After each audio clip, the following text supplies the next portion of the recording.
السلام عليكم ورحمة الله وبركاته. أعوذ بالله من الشيطان الرجيم. بسم الله الرحمن الرحيم. يا أيها الإنسان ما غرك بربك الكريم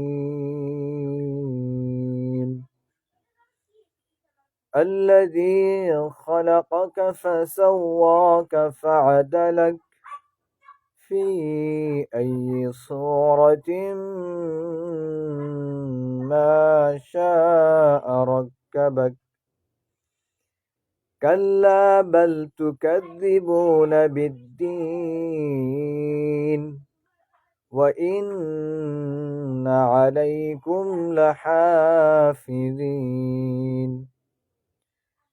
كراما كاتبين يعلمون ما تفعلون إن الأبرار لفي نعيم وإن الفجار لفي جحيم يصلونها يوم الدين وما هم عنها بغائبين وما أدراك ما يوم الدين ثم ما أدراك ما يوم الدين يوم لا تملك نفس لنفس شيئا والأمر يومئذ لله صدق الله المولانا العظيم. সকলে কেমন আছেন? আশা করি সকলে আল্লাহর রহমতে ভালো আছেন। আল্লাহ তাআলার অশেষ রহমতে আমিও আপনাদের দোয়ায় ভালো আছি। আমাদের নিকটে, অতি নিকটে রমজান চলে আসতেছে। আমরা কতটুকু প্রস্তুতি নিতে পেরেছি এ বিষয়ে কিছু কথা বলবো ইনশাআল্লাহ। যে আয়াতটা তেলাওয়াত করলাম, ইয়া আইয়ুহাল ইনসানু মা গাররাকা বিরাব্বিকাল কারীম। মানুষের কি হলো, তারা কেন, কোন বস্তু তাকে তার রবের থেকে বিরত রাখলো? রমজান অতি নিকটে, রমজান আমাদের অতি নিকটে। মৌসুম চলে আসছে, যেমন প্রতি বছর ফলের সিজন আসে, ফলের মৌসুম আসে, ঠিক তদ্রূপভাবে এ রমজান আমাদের জীবনে মৌসুম হিসেবে আসছে। এ রমজান আমাদের জীবনে গুনার ভারকে হালকা করতে আসতেছে। আল্লাহ রসুল যে দোয়া আমাদেরকে শিখিয়ে দিয়ে গিয়েছেন, আল্লাহুম্মা বারিক লানা ফি রজব ওয়া শাবান ওয়া বাল্লিগনা রমাদান। রজব তো প্রায় শেষের দিকে, এরপরে শাবান, তারপরেই রমজান। আমাদের উচিত হবে প্রত্যেকেরই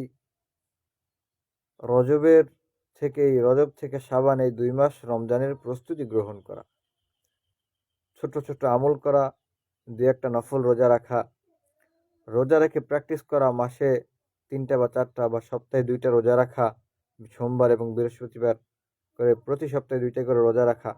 তাহলে আমরা রোজার প্র্যাকটিস করতে পারবো, যাতে রমজান মাসে আমাদের বেশি কষ্ট না হয়। আগে থেকে প্রস্তুতি গ্রহণ করলে আমাদের কষ্ট কম হবে এবং আমল করতেও মজা পাবো। প্রত্যেকের উচিত আমল করা। আমি আপনি তো কত গুনাহ করতেছি।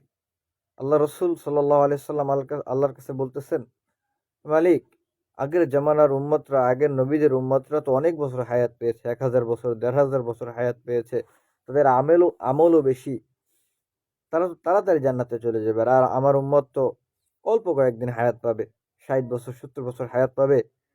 তাহলে আমার উম্মতের কি হবে? এরা তো অনেক গুনাহ করবে, এরা তো নেক আমল করার সুযোগ খুব কম পাবে। আল্লাহ তখন তার হাবিবকে জানিয়ে দিয়েছিলেন, হে আমার রসুল, হে আমার দোস্ত, অন্য কোনো উম্মতের জন্য এই অফার বা এরকমের ছাড় দেওয়া হয় নাই যেরকমের ছাড় আপনার উম্মতের জন্য দেওয়া হয়েছে। আপনার উম্মতের জীবনে এমন একটা রজনী থাকবে বা এমন একটা মৌসুম থাকবে, এমন একটা সিজন থাকবে, এই সিজনে সে যদি ইবাদত করে তামাম জিন্দিগির গুনাহ খাতা আল্লাহ তাআলা তাকে মাফ করে দিবে। ফরজ রোজাগুলো যদি সে পরিপূর্ণভাবে আদায় করে তাহলে আল্লাহ তাআলা তার তামাম জিন্দিগির গুনাহ খাতাগুলো মাফ করে দিবে। এবং এই রমজানের মধ্যেই একটা কদরের রজনী আছে, যে রজনীতে বলা হয়েছে এই রজনীতে যদি কেউ ইবাদত করে তাহলে তার 1000 বছরের জীবনের গুনাহ খাতা মাফ।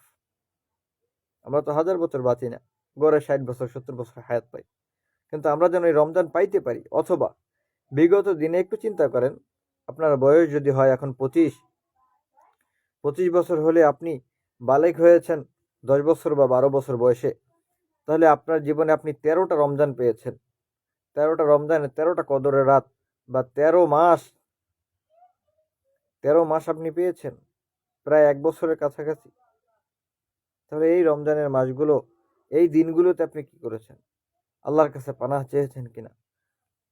না চাইলে আল্লাহর কাছে দোয়া করেন, মালিক আমাকে তো রজব পর্যন্ত হায়াত দিয়েছেন, আমার হায়াতটা দীর্ঘ করে শাবান এবং রমজান পর্যন্ত পৌঁছে দেন। আল্লাহুম্মা বারিক লানা ফি রজব ওয়া শাবান ওয়া বাল্লিগনা রমাদান। আল্লাহ তাআলা অনেক দয়াশীল, অনেক মায়াশীল, অনেক ক্ষমাশীল। আল্লাহ তাআলা আমাকে আপনাকে দয়া করবেন, মায়া করবেন, ক্ষমা করে দেবেন ইনশাআল্লাহ। আমার আপনার উচিত আল্লাহর কাছে পানা চাওয়া, আল্লাহর আনুগত্য স্বীকার করে তার কাছে মাপ চেয়ে দিনের পথে ফিরে আসা, ওয়া আনিবু ইলা রাব্বিকুম, তার রবের দিকে ফিরে আসা। আল্লাহ তাআলা আমাকে আপনাকে তৌফিক দান করেন, আমিন। যারা সঙ্গে ছিলেন সকলকে অসংখ্য ধন্যবাদ। আসসালামু আলাইকুম ওয়া রাহমাতুল্লাহ।